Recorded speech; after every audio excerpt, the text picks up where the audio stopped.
Magandang araw sa inyo mga banateros. Grabe ho Mukhang talagang ipakukulong na po nila si VP Sara Duterte. Nako kasi hindi ho kasi nila matalo sa ratings at wala hong naniniwala sa mga kasinungalingan nila at wala hong nakikitang mali kay VP Sara Duterte ang mga kababayan natin at ang taas po at talagang matindi ang kanyang sa numero ng kanyang survey. Mukhang susunod na talagang pangulo at nakikita naman po natin yan sa galawan ng mga ilang mga kalaban, kaalyado. Pagkakalaban, medyo yung iba sumisip-sip na ngayon kay VP Sara Duterte. Yung iba naman, talagang desperado nang siraan si VP Sara Duterte. Pero yung mga kakampi nananatiling palakas ng palakas. Kaya nga ho mga kababayan, lahat ho gagawin talaga nito mga damunyo na ito para ho mawala sa picture, ika nga, si VP Sara Duterte pagdating sa 2028 election. Ako. Pero bago po mangyari ang mga ganyang klaseng usapan, ulitin lang po natin mga kababayan, baka naman pwede mag-subscribe na po kayo kasi sa mga nanonood, 52% hindi nakasubscribe. Pero alam nyo nakita ko yung statistics medyo umaangat na po ito. Marami na po ang nanonood na nakasubscribe. Pero kung maaari pa, yung iba pa, yung remaining na nanonood, baka naman pwede tayo mag-subscribe. Okay. Ito na nga, pag-usapan na po natin yung... Kung maaalala ninyo, ginawa yung impeachment, di ba? Kung maaalala ninyo, ginawa yung PI. Lahat yan para maging presidente yung tambaluslos di ba? Pero wala. Hindi effective. Di ba? As in, walang nangyari, nga. Dahil nga naman, hindi yun ang hindi yun ang tamang paraan at wala sila dun sa katotohanan. Etong si VP Sara Duterte, tahimik lang, nagtatrabaho lang, di ba? Ginagawa lang niya yung talagang mandato niya. Tapos, patuloy na umaangat. Etong si BBM at saka yung mga bata niya. Ayun na, negative nga yung isa Di ba? Talagang pabagsak ng pabagsak. Si BBM, presidente na yan, pabagsak pa rin ng pabagsak. Saka nakakita ng ganyan. Di ba? Mamaya may papakita pa po tayo. Talagang sinuplak ng tadhana na naman ito si BBM. Alam mo ito si BBM yung kasi itong mga tao na to, yung mga lulong, yung mga lulong na yan, lulong sa kapangyarihan. Ang akala kasi nila, kontrolado nila lahat ng bagay. Dahil marami silang pera, nasa kapangyarihan sila, babayad sila ng mga media, babayad sila ng mga squammy na vlogger yung mga squammy na vlogger niya na papatusin kahit 2,000, 10,000, basta lang makasira ng tao at kumita, papatusin. Mga squammy yun Di ba kita nyo naman yung ginagawa? Tapos at the same time, yung mga kaalyado sa politika, lalo na sa Kamara, ay talagang todo-todo panggigipit, paninira kay VP Sara Duterte. Kitang-kita nyo yung galawan na yun di ba? Lahat na aspekto ng gobyerno ginagamit para lang talaga masiraan ng kalaban. Pero alam nyo, dahil sa ganyan, siya yung nasisira. Siya yung, alam mo yun, yung halimbawa na nga lang yung ghost flood control. Remember, bago naman lumabas yung lintik na ghost flood control na yan, sino ba unang nagyabang? Di ba si Marcos? Sabi niya 5,500 na flood control. Palakpakan naman yung mga tarantado, di ba? Yung mga congressman, mga gunggong, Alam naman nilang ghost flood control, pero palakpakan pa rin sila. Tangina, inuuto nila si Marcos, Muntakin mo ganun nila ginagago yung presidente. Kasi deep inside them, alam nilang wala yung flood control na yun. Alam nilang ghost yun. Diba? Pero palakpak pa rin ng mga gago. Tanga-tanga ng presidente to. Ganun siguro nasa isip ng mga gago na yun, Mantakin mo. Tapos yung susunod na zona, mahiya naman kayo. Tangin na palakpak pa rin. Hindi niya talaga alam kung sino may kasalanan. Yan gago di ba? Ang lupit ni Marcos nung time na yun.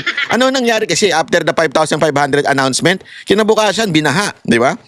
Sunod-sunod yung baha na nangyari sa Pilipinas. To the point, kahit yung mga dating hindi naman binabaha, ay binabaha na. At the same time, umambun lang, baha na. Ganun katindi, lumala. Ika nga, lumala. As in, siguro, sa aking tansya, hindi lang 3 times worse than before, di ba? Yung tindi ng baha. Grabe po. Yun ang nangyari. Nung sinabi naman niya mahiya kayo, nagbuo siya ng ICI. Wala rin nangyari. Mukha rin tanga. Bakit? Mismong mga membro nagre-resign. Alam mo yun, kahit anong power mo, kahit anong dami mong pera, tadhana na yung nagagalit sa'yo Kaya huwag mong ginagago yung tao. Mantakin mo may utang sa mga membro. Yung sabihin, yung mga commissioner doon sa ICI, walang kapangyarihan, walang naniniwala. Oh, kaya ngayon, medyo kumakabig sila, mga kababayan. Kumakabig sila. Pansinin niyo yung eksena, ha? Kumakabig sila. Gumagamit sila ng mga ibang diversion. Halimbawa na yan, ay itong ombudsman at saka DOJ. Ginagamit nila yan para kasuhan yung mga kalaban, mga prominenteng kalaban. Tatadtarin nila yan eh. Tatadtarin nila lahat ng kalaban kasuhan. Lahat ng big time. Ibig sabihin ng big time, kilala. Halimbawa nga dyan, sila Senator Bong Revilla, o di ba? Si VP Sara Duterte. Kakasuhan nila ng kakasuhan yan para si Bato, ya? Para talaga mapokus yung ano ng tao doon. Plunder, tinamo ngayon, plunder case ikakaso kay VP Sara Duterte. Aside from yung focus ng tao mapunta doon, ang talagang gusto nila mangyari, ma-disqualify siya. Remember, hawak ng ombudsman yan. Sino ba yung ombudsman? The ombudsman was appointed because of the principle of bend the law.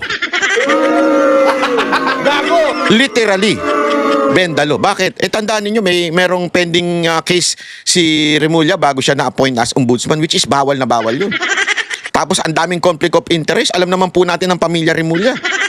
Kaya talagang, alam mo, kahit baliin nila, i-bend nila, ika nga, yung law, maloloko talaga sila. Magkakaloko-loko sila. Bakit? Kasi if you can bend the law here on earth, you cannot in heaven. Tandaan niyo yan. Sabi nga, di ba, alam niyo yung sa ano, ito, malinaw ho ito. Ito yung life lesson. Hindi lamang po sa gobyerno, pati sa buhay natin. Naalala niyo yung the Lord's Prayer? Di ba meron nakalagay doon na, Thy kingdom come, Thy will be done on earth as it is in heaven.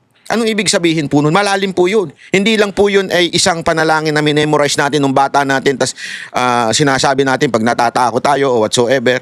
Yun po ay sinasabing may prinsipyo ang lupa at ang langit. Kaya nga, Panginoon, ang gusto ko mangyari, yung iyong kaharian, yung iyong will, ang mangyari sa lupa, hindi lang dyan sa langit. Yun yung hinihingi mo pag nananalangin ka. Dapat pati yung kagustuhan mo dito sa lupa ay mangyari. Ano ibig sabihin? Simple. You can bend all the law in the land. You can do anything in the land. Siyempre, pag may pera ka, kaya mong lusutan yan. But you cannot bend the law of God. Ano yun? Pag ikaw nandihado ng kapwa, may balik sa'yo yan. Pag ikaw gumawa ng kabutihan sa'yo, may balik din sa'yo. Kabutihan sa kapwa, may balik din sa'yo yan. Di ba? So ano man ang gawin mo sa kapwa mo ay babalik sa'yo. Yan ay isang katotohanan, no? Isang batas na hindi mo pwedeng baliin. Baliin nyo man ang lahat ng batas ng requirement ng pagiging ombudsman, hindi nyo mababali yan. Ibig sabihin, manarantado ka, maybe now, dahil you are in power, nananalo ka.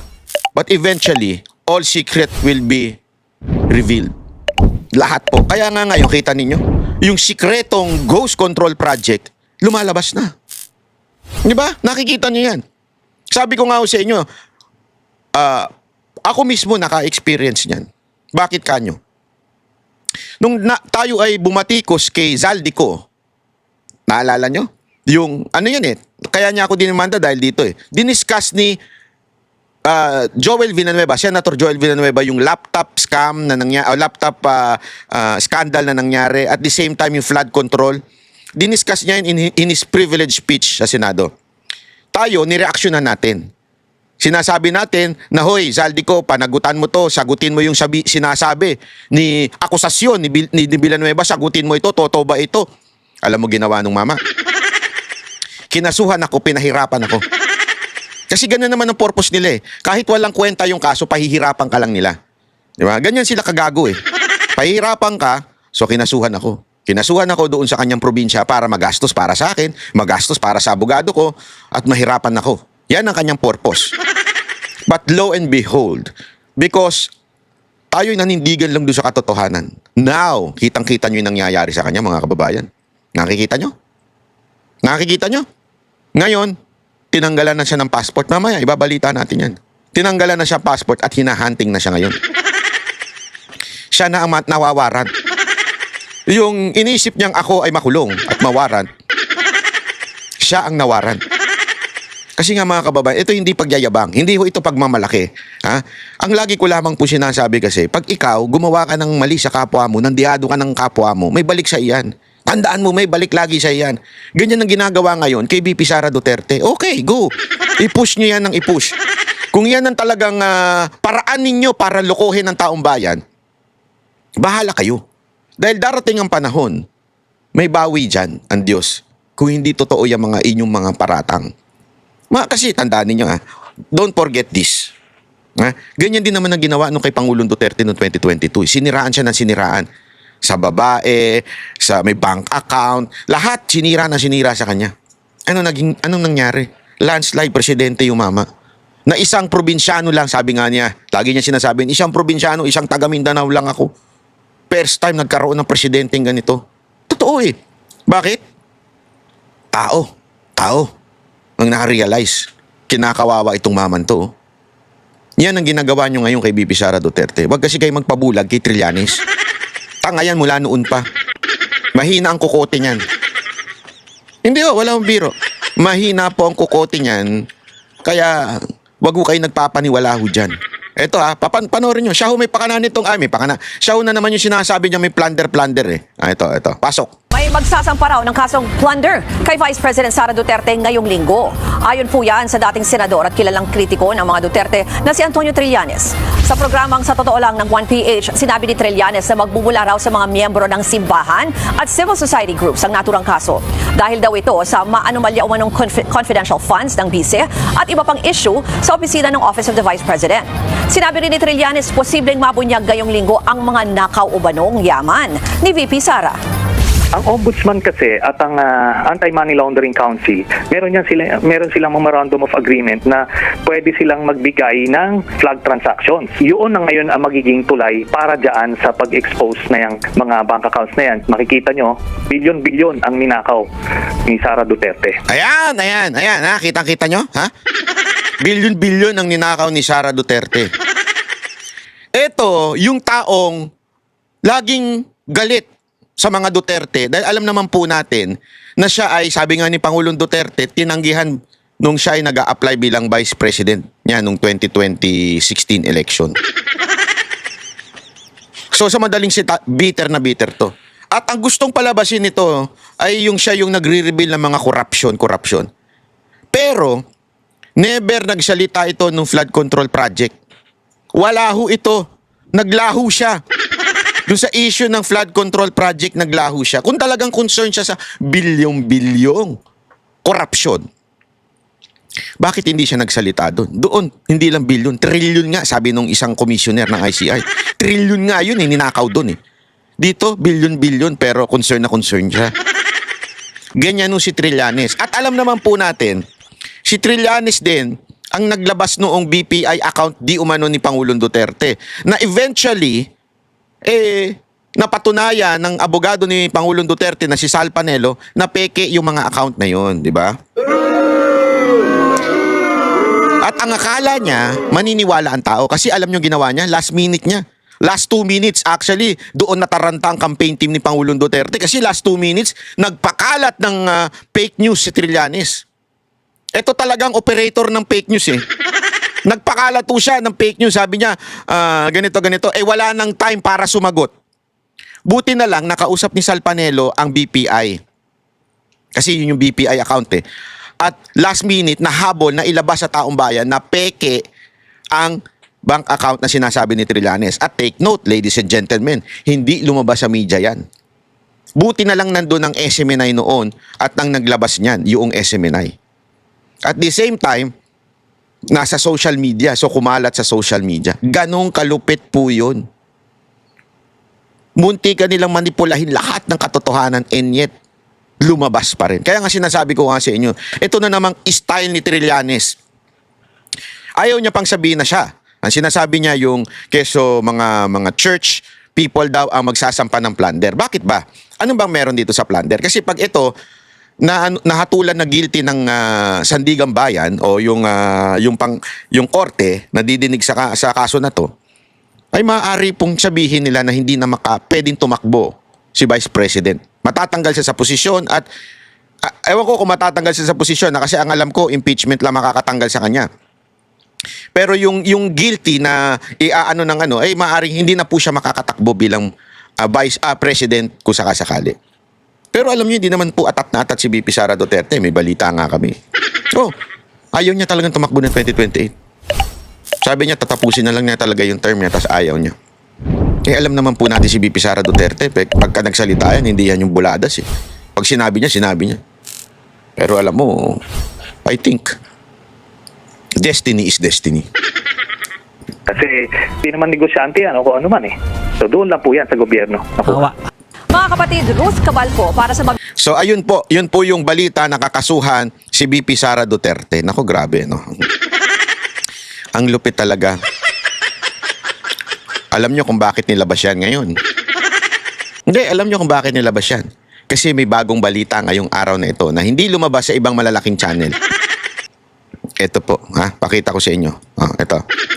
Samantala, tumaas sa higit 2 milyon ang bilang ng mga Pilipinong walang trabaho o kabuhayan noong Oktubre 2025. Ito ay batay sa pinakabagong labor force. Grabe, oh. 1.9, 2. Naku, pataas ng pataas talaga, oh. Naku po. Hayop yan, oh. Survey ng Philippine Statistics Authority o PSA. Ayon kay PSA Chief at National Statistician Claire Dennis Mapa na umabot sa 2.54 million ang bilang ng mga Bukas, si Santi ka na animal ka, ba't mo nilabas? Sasabihin ng Malacanang. May tatawag sa'yo, hello? Bakit mo nilabas yan? Sino may nagsabi sa'yong ilabas mo yung statistic na yan? employed na edad 15 taong gulang pataas. Mas mataas ito kumpara sa 1.96 million noong September 2025 at gayon din sa 1.97 million noong October 2024. Anya mula sa kabuang 51.16 milyong lumahok sa labor force na aktibong naghahanap ng trabaho, ang naturang bilang ng mga walang trabaho ay katumbas ng 5% unemployment rate. Grabe, no? Grabe. Antindi nito. Ito ay mas mataas sa 3.8% na naitala noong September 2025. Nagpapatuloy ang pagsusuri ng PSA sa kalagayan ng employment situation sa bansa upang matukoy ang mga sektor na may pinakamalaking pagbaba sa trabaho at mga maaaring pagkunan ng recovery sa mga susunod na buwan. Alam nyo mga kababayan, ha? Ito po ay matindi. Matindi po ito dahil alam nyo, sabi nga nung iba kasi meron akong isang empleyado. Oh, walang biro ito. Nanakawan. Ayun, na-snatch ng kwintas. Tapos, meron pa ako isang kaibigan, ganun din. Nanakawan naman ng bag. Sabi nga nung isa kong kaibigang uniform personnel. Sabi niya, dahil ito sa magpapasko, tapos marami rin talaga ngayong walang trabaho. Saan pa ba pupunta yung mga walang trabaho na yan, di ba? Saan pa ba pupunta yung walang trabaho na yan? Kasi, anong gagawin yan? Naalala ko nga, meron akong isang dati pa matagal na ito, naging empleyado. Sabi niya, galing sa masamang bisyo, tapos nagbago na. So, nung nagbago siya, sabi ko, hinire ko siya. Ang sagot niya, kasi easy money. Easy money daw yung ganong klaseng trabaho, yung pagtutulak. Ngayon pa naman, sir, sabi niya sa akin, napakahirap maghanap ng trabaho ngayon. Dahil talagang, wala ka talaga makukuha. Ang taas pa ng requirement. Napag-alaman ko sa mga fast food, kailangan daw, college degree ka pa. PhD pa ata, college degree lang. Graduate? Hindi, ito totoo lang ha. Ako kasi, hindi, sa bagay, kasi sa dami nga naman ng walang trabahong college degree, mantakin mo, nag-aral ka ng malupit na philosophy major. Philo po kasi ako, kaya malupit yun. Biro lang. Philosophy major, di ba? Tapos, o kaya naman nag-aral ka ng manupit na alam mo yun, mga anong tawag doon? Hotel and management. Tapos, kababagsakan mo, magpupunas ka lang ng kubeta ng isang fast food. Hindi, kasi nga, sa daming walang trabaho. Yun lang ang opening. Di ba? So, papayag ka na. Di ba? Tama, mali. Wala ka naman choice. Anong gusto mo? Makipag-inuman sa bahay nyo? Ngumanga? O magtrabaho? Di ba? Ganun Ganun ang nangyayari. Kaya nga ngayon, sabi nga ng mga kakilala ko, kaya ngayon matindi ang krimen. Kung bakit kaliwat kanan ng krimen, hindi lang dahil sa magpapasko. Magpapasko na nga, wala pa silang pera. Di ba? Kaya nga may tama rin yung sinabi ng Malacanang. Okay na yung 500. Wala na nga kayong trabaho, gusto nyo pa ng pera? 500, pwede na yan. Ganyan walang niya itong gobyerno natin, mga kababayan. Ganyan kawalang niya, di ba? Mantakin mo, wala talagang pera ang mga Pilipino ngayon. Kaya naman din kaliwat kanan ang pagtutulak ng droga, kaliwat kanan ang krimen, yung mga ngayon pa, isa pang kaliwat kanan, alam nyo kung ano ngayon? Networking. Gago! Yung mga scam na networking, di ba? Ay kasi nga, easy money eh. Ganun eh, easy money. Oh, ano pa marami ngayon? Pagtutulak ng katawan. Gago! Mga Christmas party na matitindi ang tip, di ba? Lupit Christmas party. Hindi man lang ako inimbitahan ni Senator. Pambihira. Sana man lang na-meet ko yung mga friendship doon. Ano? Sen, next time naman, invite mo naman ako sa Christmas party mo. Grabe ka, ha? Pero okay lang. Hindi, biro lang. Alam mo, matindi. Sabi ko nga ngayon eh. Kaya nga yung 250 na sinasabi, naku po, hindi ako naniniwala doon. Hindi, una, naniniwala akong mahilig talaga mag-imbita yun. Oo, mahilig talaga mag-imbita yun ng magagandang tanawin. Pero doon sa singil na 250, hindi ako naniniwala doon. Anong klaseng yun, no? Ginto, di ba? Nagpapataas lang ng presyo. Alam niyo kung bakit? Wala na kasing mga inchik. Gago! Yung mga Chinese pogo na customer niya, mga hindot na yan, wala na. Yung mga Koreano, nabawasan na rin. Oo, dati kasi tiba-tiba yung mga yan eh. Kaya ngayon, wala na. Kaya marami ng jobless ngayon.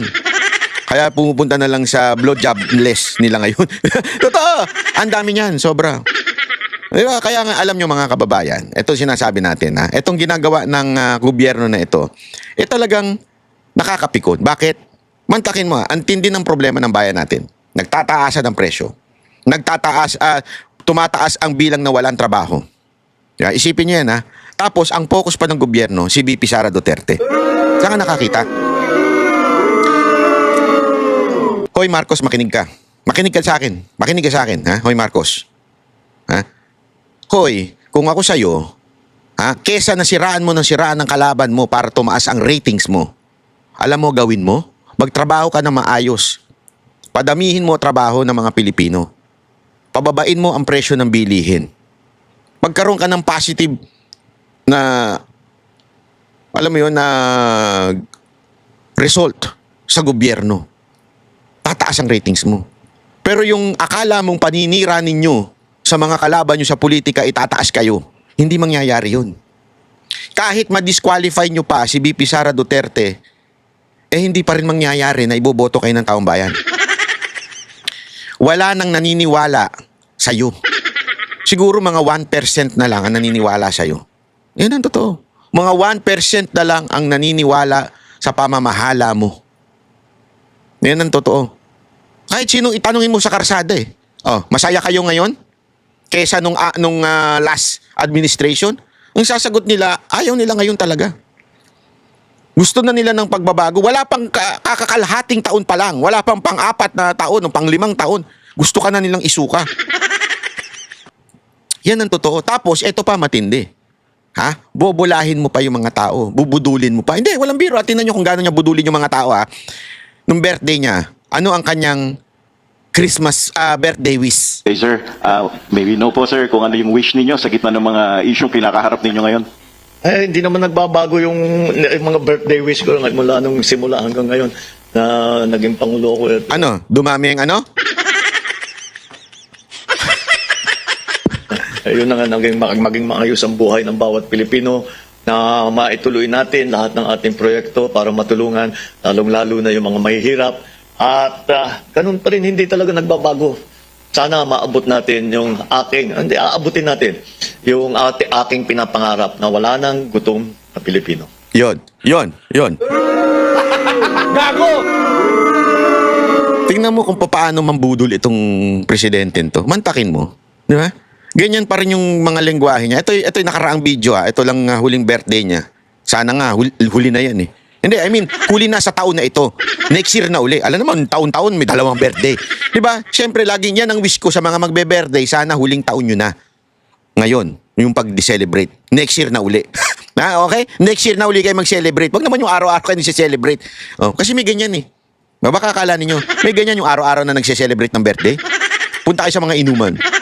Oh, mayat maya kanta ng happy birthday to, kahit di naman birthday. Oh, kaya sabi ko sana huling birthday mo na kasi baka pag birthday mo, syempre, mapainom kayo dyan o ano kayo dyan, hindi natin alam. Next year na ulit celebration, ha, Mr. President? Alam mo, Marcos, itong pangbobolang kinagagalit sa'yo ng tao. You always take things lightly. Pag tinatanong ka, tumatawa ka pa na para bagang sana maayos ang mga kabuhayan ng Pilipino. Na walang gutom sa pagtapos ng aking termino. Tangina, ginagago mo yung tao eh. Hindi mangyayari sa kasaysayan ng bawat bansa na walang gutom. Even the richest country in this entire world, may gutom at may gutom. Hindi pwedeng mawalan ng gutom. Kaya pambubudol mo yan eh. Kaya nakakabuisit eh. Alam mo yung nakakaasar na parang, ano bang tama nito? Ba't siya nagsasalita ng mga ganyang klaseng lengguwahe? Ang dami na ng problema, ang taas na ng bilihin, yung unemployment rate tumataas din, yung mga walang trabaho. Tapos magsasalita pa na sana pagtapos ng aking wala nang gutom. Alam mo yung parang, Sir, saan lupalop kayo? Saan ba kayong alapaap na naglalakad ngayon? Hi ba kayo? Hindi kasi sa totoo lang, tanongin niyo sarili niyo. Yan ang isang bagay na katarantaduhan. Hindi pwedeng mangyari yan kahit anong bansa. So dapat man lang sana sinabi mo, ang wish ko ay kahit papaano medyo may angat-angat natin ng konti ang kabuhayan ng mga Pilipino. Mga ganun ba? Hindi yung walang gutom. Ano putang ina? Anong walang gutom? Diba? Kalokohan talaga eh. Yan po ang nakakainis sa inyo. By the way, highway ha. Meron po tayong bagong channel. Ito po yung Banat by 360. Yun. At itong channel na po na ito ay napaka-importante dahil po ay dito ilalabas natin ang lahat ng banat. Lahat po ng aspekto. Pakinggan po natin yung host. Ito ang pogi nitong host na ito. Pakinggan po natin. O mga banateros ito bagong channel natin. Banat by 360. Dito tatalakayin natin ang pogi nito. Nakakabakla Labi pa lang Shit. Lahat ng bagay. Babanatan natin. I-review natin. Lahat po yan. From tech, restaurant, hotel, airline. Lahat po pag-uusapan natin. Mga issue na nagte-trending. Lahat po yan. Kaya nga Banat by 360. Buong buo. Buo as in parang hindi 90%? Buo talaga? Budulero ito paikot yan, di ba? 360 nga Ibig sabihin, lahat ng aspekto ng buhay natin pag-uusapan natin. Siyempre may banatan, pero minsan meron din namang moral lesson. Yan. Meron din tayong, buti, matuto ka. Puro ka banat animal ka. Pwedeng matututunan dito. Kaya isi-share ko sa inyo yung aking bahagyang karunungan at kaalaman. Tapos, kayo naman, magkomento rin kayo para malaman ko din kung ano yung inyong magagandang idea o life lesson ika nga sa buhay. Tayo ay maging bahagi ng isang komunidad, isang Banat by 360. Di ba? Pag-usapan natin yan dito sa channel na to. Yon, parang instant 360 lang Instant 360. Hindi, alam mo mga kababayan para naisip din natin na maglabas din ng mga Sana magustuhan nyo yung channel na yan. Sana mag-subscribe po kayo dyan dahil marami po tayong ilalabas Banat by 360 channel sa YouTube. So kung pwede, subscribe na po kayo. Promise po, marami po tayong pag-uusapan dyan paghiwalay sa politika, doon na natin i-upload Dito, mga politika at saka mga alam na natin, yung mga patungkol sa bayan, doon naman sa kabila po, lahat po na andun. Okay? Lahat ng topic, pag-uusapan natin doon at the same time, lahat po ng i-review natin yung mga, alam nyo naman, di ba? Pag December, nagbabakasyon kami dyan ni Boss Dada sa Japan. Ipapaliwanag ko, ibabanat natin lahat dyan kung ano yung mga dapat ninyong puntahan at dapat ninyong hindi puntahan at mga paano kayo magbabakasyon sa Japan at kung bakit kayo magbabakasyon sa Japan. So panoorin po ninyo yan para mas maganda kung pwede, subscribe na po kayo para naman masaya. Okay? O ito, tuloy na natin dito. Ito naman si naku po, ito. Di ba naalala ninyo kahapon may kinuwento ako sa inyo about yung kay Senator Bong Revilla? Di ba binigyan ko kayo ng date? Di ba 10? Ngayong araw na ito, ay kahapon kasi upload ko, ngayong panahon na binibideo ko ito is December 10. Pero upload ko ito December 11 Itong December 11, kay December 10, nagsampa ng counter affidavit si Bong Revilla sa DOJ. 'Di ba? Dahil yan ang ibinigay na deadline sa kanila. Pero ang totoo niyan, kasado na ang warrant ni Bong Revilla. Sino nagsabi? Walang iba kung hindi si Remulla. Eh, alam naman natin, kahit na ombudsman yan, may mga bata pa rin yan sa DOJ. Kaya talagang matindi. At may balita pa ako. May isa pang ikakaso. Sunod-sunod ang kaso kay Bong Revilla para talagang yurakan. Kasi nga, tandaan ninyo, etong kay Bong Revilla, tandaan nyo, ilagay nyo sa isip nyo yan. Ito ay laging, it's about Cavite. Cavite politics. Iisa-isahin ng lahat ng Revilla. Gustong mawala ng mga Remulla sa politika ang lahat ng Revilla sa Cavite para makaposisyon sila. Dahil ayaw sa kanila ng Cavite nyo sa mga Remulla. Ayaw! Sabi nga doon, meron pang ang kwento doon gumawa pa ng sariling distrito diyan sa Cavite para lang may bumoto sa kanila. Dahil doon sa mga malalaking distrito diyan sa Cavite, walang may gusto sa mga Remulla. Kung hindi nga tinulungan ng Revilla ang mga Remulla sa Cavite, hindi mananalong gobernador yun, yung kapatid niyang si John Vic. Hindi mananalo yun kung hindi tinulungan ng mga Revilla. Alam nilang wala na ngayon sa gobyerno. Bad trip ang mga tao. Bad trip ang kasi ganito yan Si Boying, hindi mo naalis siya ng ombudsman. Fixed term yan. Si John Vic, siyempre pagkatapos ni Marcos, kakandidato uli yan. Pero ang kwento-kwento, ang plano niyang takbuhin ay judge. Hindi pala judge. Ang plano niyang takbuhin ay Senado. Yan ang kasi isa sa mga bata ni Marcos yan. So gusto niyang tumakbong senador. So walang matitirang Remulla sa Cavite. Yung anak nila na wala namang dating daw. Walang kakwenta-kwenta. Yung isang anak hindi yung nakulong na napalaya din. Hindi yon. Mantakin mo ganun tindi talaga ng Remulla. Ang lupit. Tsaka nakakita ng ganun. DOJ secretary yung anak mo. Hayop! Ewan ko. Although, napalaya naman daw kasi hindi daw sapat yung ebidensya. Di wow. Gago! Etong si Revilla, ang dami ho kasi nakasunod. Dalawa sa anak, pinsan nga ba? Pinsan o kapatid. Nakalimutan ko na isa pang magaling na Revilla. May magaling na Revilla pa dyan aside kay Senator Bong Revilla May isang mayor na magaling dyan. Pangalanan nyo nga. Laging sinasabi sa akin ng mga taga Cavite to. Ewan ko ba? Kasi ang Banateros, ilan ang Caviteño dyan Di ba? As in, lagi sinasabi namin may isang Revilla na magaling din. Hindi lang siya artista, hindi lang siya prominente pagdating sa entertainment, pero magaling din. Tapos yung dalawa pang anak ni Bong Revilla, nandyan din, congressman din. Tapos yung asawa pa. So talagang ang dami dyan. Pero ang balita ko, iisa-isahin yan. Tatargetin yan isa-isa. Para talaga madurog ang Revilla. Yan ang dahilan ng mga katarantaduhan na nangyayari dyan sa Cavite. Ito, panoorin nyo ito yung pag-submit ni Hindi pa rin po batid. Ay, sorry, hindi yan. Asya na yun. Ala, hindi ko pala nailagay. Sorry. Ito po yung hindi, basta. Kahit hindi na natin pala i-play yun. Basta ito po yung nagsubmit na ng counter affidavit si Senator Bong Revilla sa DOJ. Yun ay patunay lamang po na meron na at totoo po yung aking kinikwento na binigyan lang sila ng 5 araw para magbigay ng kanilang counter affidavit na usually 10 to 15 days yun. Tapos 'di ba sinabi nga nung sa interview ni na makukulong si Senator Bong Revilla, yung in-interview ni Corina, si Remulla, nadulas siya dun na makukulong si Revilla sa 15. Yan ang kanilang purpose. Tandaan ninyo, kasi nagbitaw ang presidente na may makukulong, kailangan may makulong. Kasi tandaan ninyo hinihingi ng taong bayan ang ulo ni Romualdez. Yan ang gusto ng taong bayan, makulong si Romualdez.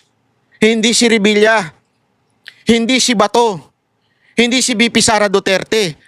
Pero lahat points towards them, not kay Romualdez. Ganon kaloko. Ngayon, dahil nangako ang gobyerno na may makukulong,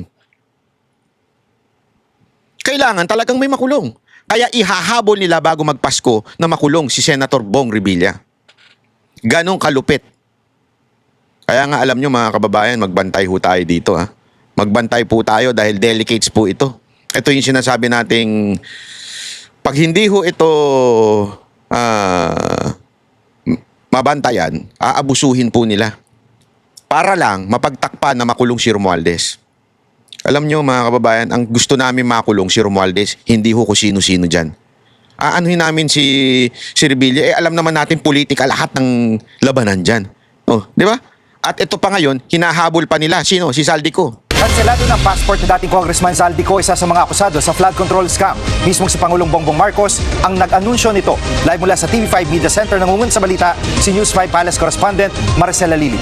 Maricel, ibig bang sabihin ay mapapauwi na sa Pilipinas si Zaldico?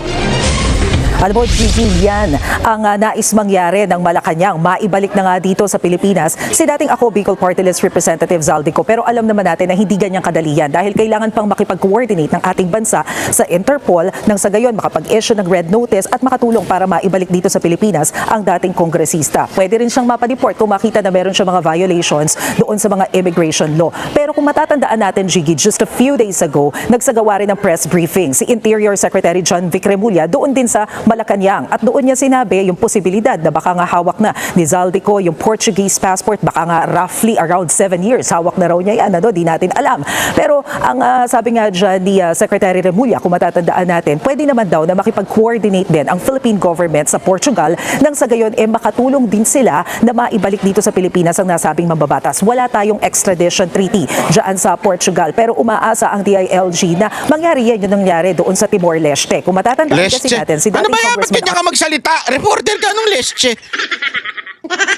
Ikaw naman banat mo, masyado ka naman. ni Teves, nakipag-ugnayan lang yung Philippine government sa Timor-Leste nang sa gayon ay matukoy kung nasaan siya. At bagamat wala rin tayong extradition treaty dun sa nasabing bansa, nakatulong din naman yung coordination para matukoy yung kinaroroonan ni Arnie Teves. So ito rin yung inaasahan na mangyari ng Pilipinas sa Portugal just in case nga na naririyan pa rin si Zaldico. Doon sa video message ni Pangulong Bongbong Marcos kanina kung saan sinabi niya na kanselado na nga ang pasaporte ni Zaldico, kasunod niyan ay yung direktiba niya sa Department of Foreign Affairs at sa Philippine National Police na makipag-coordinate na sa mga embassy sa iba't ibang bansa para masiguro na makatulong itong mga embahadang ito, matukoy ang mismong lokasyon ni Zaldico at maibalik siya dito sa Pilipinas. Pakinggan natin yung bahagi ng pahayag ni Pangulong Bongbong Marcos. Para tiyakin na hindi maaring magtago itong ating hinahabol na magtago doon sa kanilang bansa at kung sakali Ang gulo-gulo, no? Grabe magsalita to, no? Ba't ganyan ka magsalita? Para kang may tinira. Ba't ganyan? ay siya'y pupunta ron ay i-report sa atin para naman ay maibalik natin siya dito sa Pilipinas. Pero Gigi, doon sa text message kanina sa atin ng abogado nitong si Zaldico, sinasabi niya na wala pa siyang impormasyon tungkol dito sa tinukoy ng Pangulo na cancellation ng passport ng kanyang kliyente dahil yung pinakahuli daw niya na nalaan ay hinihingan siya ng pag-response doon sa motion for cancellation na isinampa laban kay Zaldico at 5 days nga daw yung ibinigay para sa kanya mag-reply. Gigi. At Maricel, sa ibang usapin, may balibalitang magkakarigo doon ulit sa gabinete. Gaano katotoo ito? Alam mo, Gigi, dininay yan ng Malacanang. Sa press briefing kanina ni Undersecretary Claire Castro, sinabi niya na hindi raw totoo na may panibagong balasahan. Ang pinag-ugatan nito ay yung lumabas na bali-balita na mawawala na nga daw sa pwesto sina Education Secretary Sonny Angara at DICT Secretary Henry Aguda. Pero ang paliwanag ni Jose Castro, kahapon lang, nandun daw sa meeting sa Malacanang itong dalawang kalihim at nag-present pa raw ng mga project sa harapan mismo ni Pangulong Bongbong Marcos at nakikita naman daw na satisfied si Pangulong Marcos sa ngayon sa performance ng kanyang mga gabinete. Gigi. At Maricel, isa sa mga priority bills na sinusulong ng Pangulo ay ang Anti-Dynasty Bill. Bakit tila nagbago pananaw ng Pangulo tungkol sa mga political dynasties? Tama ka, Gigi, mukha nga may pagbabago kasi kung babalikan natin yung panayam natin sa programang Sa Totoo Lang, noong taong 2022 kung saan presidential aspirant pa lamang si PBBM, tinanong natin kung ano ba yung tingin niya dito sa dynasty sa Pilipinas at sinabi niya na pwede namang solusyonan ito sa pamamagitan ng isang halalan. Balikan lang natin yung bahaging ito ng panayam natin sa STL. Budulero, no? Di ba? Iba yung sinasabi noon, iba yung sinasabi ngayon. Ganyan talaga yan eh.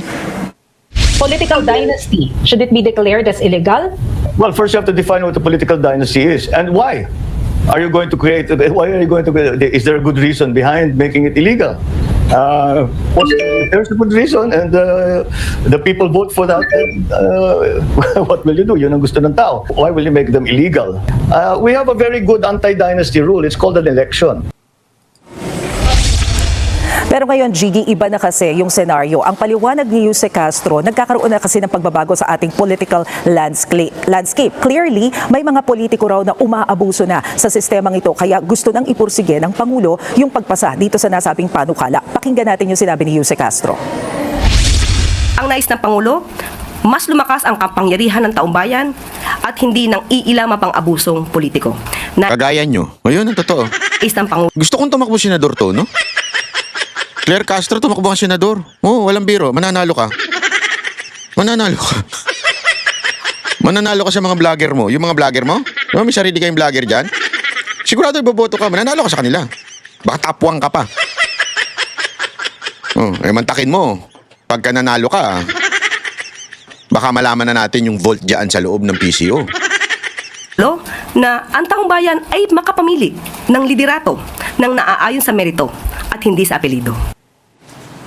Tatakot sila sa mga Duterte, no? Kaya pa bago-bago eh. Hey, style nyo bulok. Gago! Style nyo bulok, yun ang totoo. Style ninyo bulok. Akala ninyo maloloko nyo taong bayan. Hindi nyo maloloko taong bayan. Ako sa totoo lang, matatalino na po ang taong bayan. Ha?